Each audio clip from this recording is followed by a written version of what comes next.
Ce dimanche 8 juin 2025, Francis Giacobetti, photographe et réalisateur français, s'est éteint à l'âge de 85 ans. Selon Pure People, il est décédé à l'hôpital franco-britannique de Levallois des suites d'un arrêt respiratoire. Ancien compagnon de Carole Bouquet, il était aussi le père de leur fils Louis Giacobetti, né en 1987. De son mariage avec Jeanne, il avait eu 3 filles, Olivia, Sandrine et Florence. Ces dernières années, la famille s'était agrandie. En 2018, Carole Bouquet et Francis Giacobetti avaient eu la joie de devenir grands-parents avec la naissance de Gaïa, première fille de Louis Giacobetti et Charlotte Tarbouriec. 2 ans plus tard, Palom a été venue compléter le cercle familial. À ce jour, la comédienne n'a pas encore exprimé de réaction publique concernant la disparition de son ancien compagnon. À l'opposé de Carole Bouquet, qui partage volontiers quelques instants de sa vie sur les réseaux sociaux, Francis Giacobetti cultivait la discrétion. Connu pour son rôle de directeur artistique du magazine Lui et pour ses collaborations avec Playboy, il avait bâti une solide réputation dans le milieu de la photographie. Lorsqu'il reprend sa collaboration avec Paris Match, il délaisse peu à peu l'univers de l'érotisme pour se concentrer sur les portraits de figures marquantes. Parmi celles qu'il a immortalisées, Fidel Castro et Gabriel Garcia Marquez. À partir de 1984, il se passionne pleinement pour cet art du portrait, cherchant à capturer toute une vie en un seul cliché. Il réalise alors une série de photos rassemblant plus de 200 personnalités. Federico Fellini, Stephen Hawking ou encore Françoise Sagan figurent parmi ceux qui se sont prêtés à son objectif.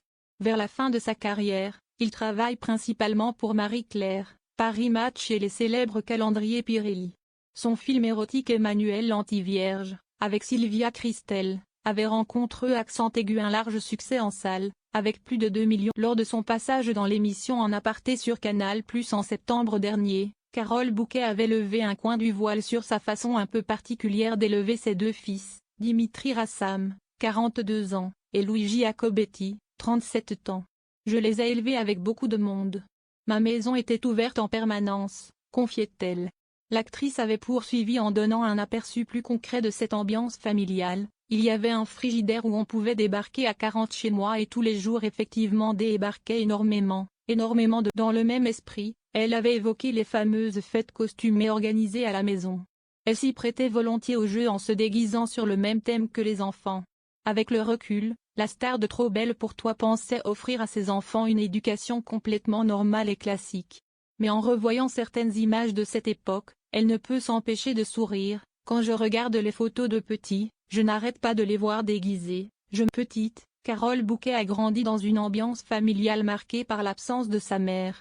Dans un entretien accordé au Monde il y a 3 ans, elle confiait combien le regard aimant de son père avait compté. Je ne serais pas arrivée là si mon père ne m'avait pas regardé, dès l'enfance, avec amour et confiance. Il a toujours cru en moi. Ce regard a déterminé ma vie. Sa mère, elle, était partie alors que l'actrice n'avait que 3 ans.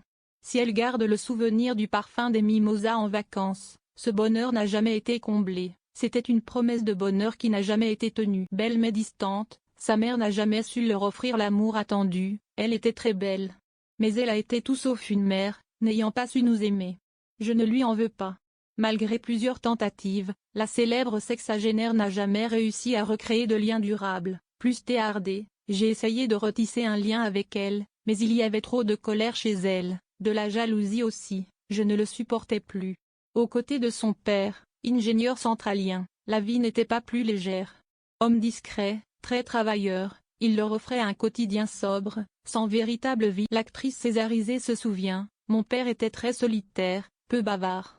Le reste de l'année, il travaillait énormément, et personne ne passait la porte de la maison. Installée d'abord à Neuilly, puis à Versailles, qu'elle détestait, elle grandit dans un cadre rigide. Aux côtés de sa sœur aînée, avec ma sœur, de 5 ans mon aînée, on a vécu en vase clos. Pour échapper à cette solitude, elle décide de rejoindre sa sœur en pension. Quand il a décidé de l'envoyer en pension, chez les Dominicaines, j'ai voulu y aller aussi. Et de conclure simplement, je ne voulais pas rester seule. Et je voulais fuir cette vie. Que du chemin pour la